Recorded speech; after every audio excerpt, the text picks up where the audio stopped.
Hello everyone and welcome back to my opinion. And in my final preview video, we'll be looking at the side that won the inaugural season of the IPL in 2008. During the mega auction of 2022, they changed the outlook of their side and that brought them an increased fan following, this side being the Rajasthan Royals. They reached the final last year and it was the first time they'd qualified for the playoffs since 2018. I thought they did the hard yards last season in a more unforgiving format compared to this year's format. The reason why I'm saying this is because, of course, we're seeing the two new additions in the impact player rule and naming different 11s depending on how the toss goes. And since they navigated through the previous season when these two options weren't available, I think they have the squad and the current form of the players to build on what they did the previous season, and they got to the finals the last time around. I thought 2 points of precariousness going into the previous season would be their batting depth and their death bowling. Starting off with their batting depth, you saw Ravichandran Ashwin had to act as an intermediary at number 7 and at times bat at 3 in the previous year. And as an all-rounder, I thought he had a great season, 191 runs, striking 141, averaging 27. A half century for him against the Kolkata Knight Riders, and against CSK he scored a vital 40 to help his side secure a win that ensured a second place finish by the end of the league stage. And with a Bull, another miserly season as usual in terms of economy rate and 12 wickets in 17 games. So a great season for him as an all-rounder. And him and Shimron Hetmeyer were the reasons why I thought their batting depth wasn't exposed when it got close to being exposed. Even, like I said, when it got close to being exposed, you got Shimron Hetmeyer and Ravichandran Ashwin who played intelligently to make sure that it wasn't. You saw how Hetmeyer went as a finisher in the previous season and they'd want him to replicate that season this time as well. And regarding their death bowling, I thought the emergence of Kuldeep Sen was great to see, and in the absence of Prasidh Krishna this time around, they'll be looking for him to have a good season as well. And I think we saw Prasidh Krishna in the previous season go around the wicket at the death and execute wide Yorkers. I thought those two, along with Anobin Mokoyo, after a tough first game, I thought went okay in the other games he played.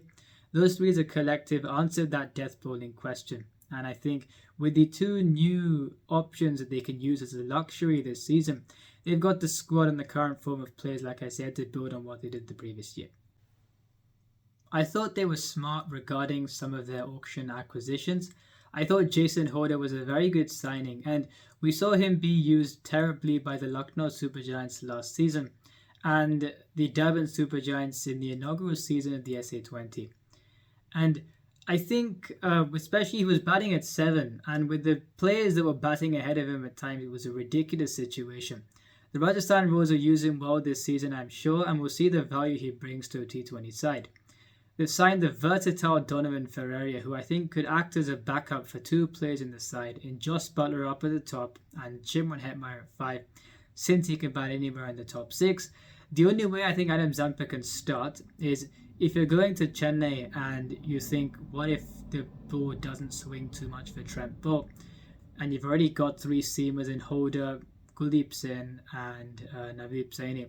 You could play Ashwin, Chahal and Zampa on a turning track, which is a dream, especially if you're looking to defend a score or even in general when bowling on a turning track. So that's the only situation when I think Zampa could start. And on Joe Root, the only situation where I think you could start is if you don't play Hetmeyer and you play Joe Root at 3, you could bat Samson at 4, Parag at 5 and Holder at 6. But I think the reason why they won't do that is because of what Hetmeyer did the previous season for them. And I think Samson is far too good to be batting outside the top 3 in this format. I would bat him at 3 at all costs. So if that happens, Joe Root can't start in the side. And I think looking at their batsmen and their current form, and with the other rules and the options like I mentioned at the start of the video, I think they'll have an easier season with the bat this time around. And you've got players like Jos Buttler, who we saw what he did in the previous season. He's a titan of white ball cricket.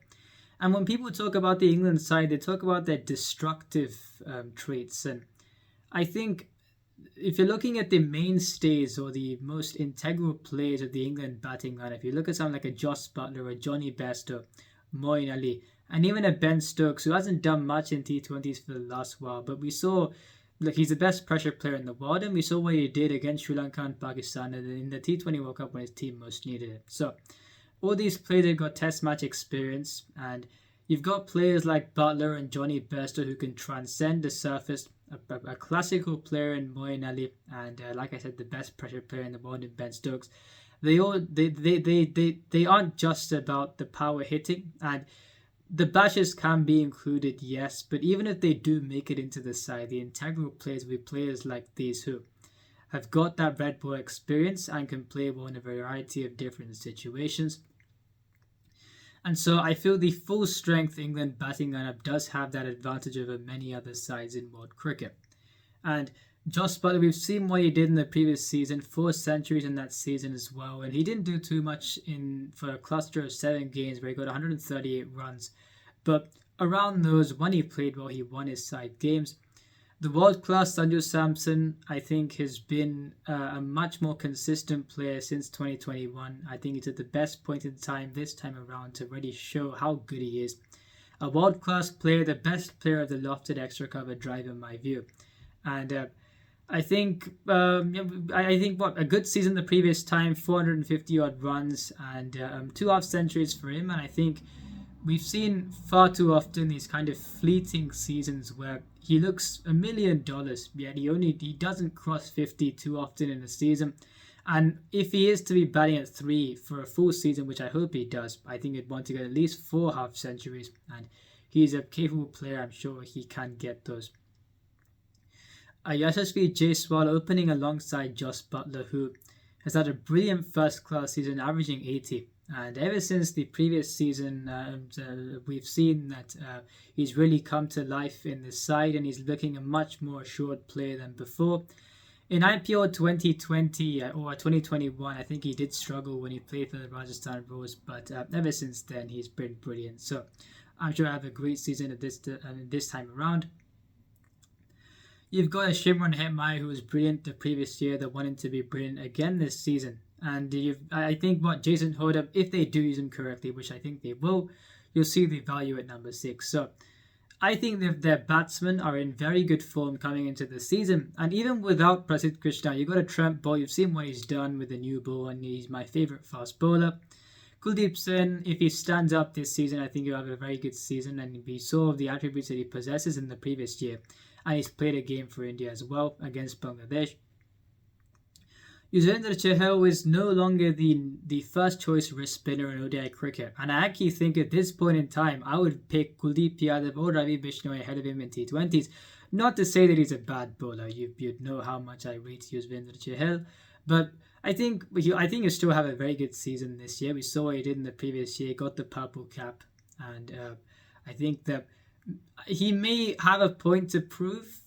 Since he's for a long time he has been the first choice, and I think that since you've got Kuldeep Yadav, and I think right now Ravi Bishnoi in T20 cricket being ahead of Chahal in the pecking order, then he could have a point to prove in showing everyone why he is the best wrist spinner in India.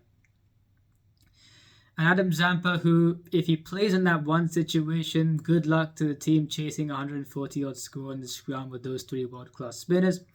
Navdeep Saini, I hope he isn't injured. I mean, we've seen a lot of the time he either has gone off the boil in terms of an India selection or he's been injured, and I hope he isn't injured.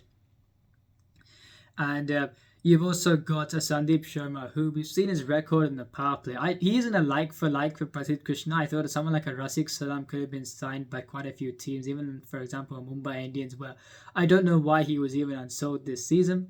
They've got a very good power play bowler in Sandeep Sharma. And if you've got a case potentially where him and Trent Bowl could bowl up top and the ball does move around, then things could be exciting to watch in terms of the power play bowling. I don't know whether Joe Root will play at all. I think that he certainly is good enough to play in this competition. Whether he'll go what strike rate he will go at, I think he's capable of going around that 130 strike rate. And if you've got the players around him to bat destructively, which you do have, then I think things should still be okay. And I think 2016 was the best we have seen of Joe Root in this format, and he's desperately tried, especially off late, to try and prove to everyone that he still can get back to those heights. He's had a good ILT20, but that competition and this one is way different. So we'll have to see how he goes if he does play. Devdutt Padikkal hasn't played cricket for a while. Was okay in the domestic season, but I think if you want to bat Samson at 3, which I would, and Parag at 4, I certainly wouldn't play Padikkal or Root at 3 as a first choice, I think. So looking at the side, they've got some good options there. And even without a Prasidh Krishna, and with the added liberties that they can take in terms of the impact player and the naming the toss, the different 11s of the toss, then I actually think that the Rajasthan Royals can look forward to this season a lot. And I do think at this point in time they will get to the playoffs. I think in terms of Indian batting in the middle order, looking at the impact players, that would be something that you'd be looking at. Because if Riyan Parag does start, are you going to bring in Devdutt Padikkal when you've already got the rest of the batting lineup? You could, but you won't be bringing in an impact player. Just be bringing in a very good player when you've already got other top order players. They've got players like Akash Bashish, and we've seen new talent emerge in the IPL every season, and I'm sure it will do this time as well. And they need those kind of players to have good seasons this year. And as regarding their 11, I've got Josh Butler and Yashasvi Jaiswal opening the batting, Sanju Samson at 3, Riyan Parag at 4, with Shimron Hetmaya at number 5 and Chetan Hodder at 6. That's a fantastic top 6. Ravichandran Ashwin at number 7. And I know you can change the 11 depending on the toss, of course, but in this 11, I've got Navdeep Singh at 8 because he can bat a bit. Trent Bolt at 9, Chahal at 10, and Kuldeep Sen at 11. One thing that want to go well for them this season is they should hope no one gets injured. Ubed McCoy has had kind of persistent shin splints in the past, and Navdeep Saini's relationship with injury hasn't been great. So they've got KM Asif there, but if you've not got, with Prasidh Krishna already missing, you don't want that to be the case where you've not got a Navdeep Saini either. And then you're playing a KM Asif who has been part of the CSK squad for a while, but he hasn't played too many games. He's a good bowler, but going from Prasidh Krishna to KM Asif, you would still feel that, you wouldn't really want that to happen, with no disrespect to the latter. So I think that as long as injuries don't strike them this season, after what's happened to Prasidh Krishna, things should still be okay. And I actually think that with Prasidh Krishna on the side, I would have put them in the top 2 straight away. I still think they'll qualify this season, and if things do go very well for them, and I think that it will do, then I still think they can finish in the top 2 this season. If you enjoyed this video, please like and subscribe. Please share it with your friends. Remember, this is my opinion. What's yours?